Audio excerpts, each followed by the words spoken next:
gas leakage, open the doors and windows of the kitchen to let the gas out. Do not light a matchstick in the kitchen in case of leakage. अगर in case कभी kitchen में gas leakage हो रही हो तो उस समय हमें सारे दरवाजे खिड़कियां खोल देनी चाहिए जिससे कि गैस बाहर निकल सके, और मैच स्टिक को नहीं जलाना चाहिए क्योंकि इससे आग लगने का डर होता है. If you are alone at home and there is a fire, run out immediately and inform or call a neighbour or elder. Do not go back into the house. अगर कभी घर में आग लग जाए और आप घर में अकेले हों तो घर से बाहर निकल जाना चाहिए और अपने किसी नेबर या किसी एल्डर को इन्फॉर्म करना चाहिए और घर में दोबारा नहीं जाना चाहिए. If someone catches fire, he or she should stop moving, drop and roll on the ground to put out the flame. अगर किसी को बाई चांस किसी ने आग लग जाए तो उस समय उसको ज़मीन पर लेटाकर रोल ऑन करना चाहिए जिससे कि आग की फ्लेम्स को बुझाया जा सके, जैसा कि आप इस पिक्चर में देख रहे हैं.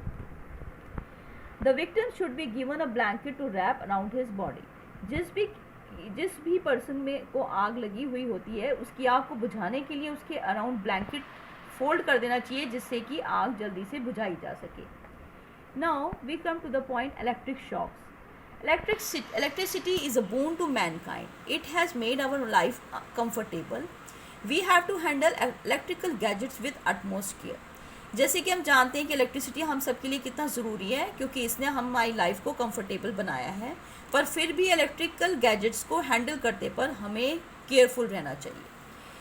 Do not play or touch electrical plugs, damage wire or switches with a wet hand or when barefooted. You may get a fatal shock. कभी भी किसी भी इलेक्ट्रिकल प्लग या डैमेज वायर को या स्विच को गीले हाथ से नहीं छूना चाहिए क्योंकि इससे शॉक लगने का डर रहता है. डू नॉट टच और go near a heater or a table fan when they are on. कभी भी घर में अगर हीटर चल रहा हो या टेबल फैन चल रहा हो तो उसके पास ना तो जाना चाहिए और ना उसको टच करना चाहिए. If someone gets an electric shock, turn the main switch off immediately and call for help.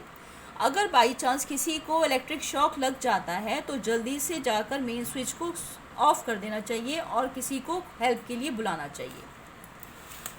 If there is fire due to electricity in the house, leave the house immediately and call for help from neighbouring or the fire station. Never try to put an electricity induced fire with water. अगर घर में electricity की वजह से आग लग जाती है तो उसी समय घर को छोड़ देना चाहिए और या नेबर या फायर स्टेशन को हेल्प के लिए कॉल करना चाहिए. और कभी भी इलेक्ट्रिसिटी से लगी हुई फायर को पानी से नहीं बुझाना चाहिए. Poisoning. Some children eat or drink something that they find lying around and fall ill. These are poisonous substances. We should keep them out of the reach of the children. कई बार कुछ चीज़ें इधर उधर पड़ी होती हैं जिनको बच्चे खा या पी लेते हैं जो कि पॉइजनस सब्सटेंसेस होती हैं. ऐसी चीज़ों को हमें बच्चों की पहुंच से दूर रखना चाहिए, जैसे कि keep chemicals like floor cleaner, detergent, naphthalene balls and kerosene beyond the reach of the children. ये सारी चीज़ें जो आप पिक्चर में देख रहे हैं ये सब केमिकल्स हैं और बहुत ही हार्मफुल हैं. इन सब चीज़ों को जैसे कि फ्लोर क्लीनर है, नैपथिन बॉल्स जो वुलन क्लोथ्स में डालते हैं, डिटर्जेंट और केरोसिन, ये सब हार्मफुल होते हैं, इसलिए इनको बच्चों की रीच से दूर रखना चाहिए. तो ये सारी सेफ्टी रूल्स जो हमने पढ़े इन सब को फॉलो करके हम अपने घर में होने वाले किसी भी एक्सीडेंट से अपने आप को बचा सकते हैं. That's it for today in this video. We will continue in the next video. Thank you.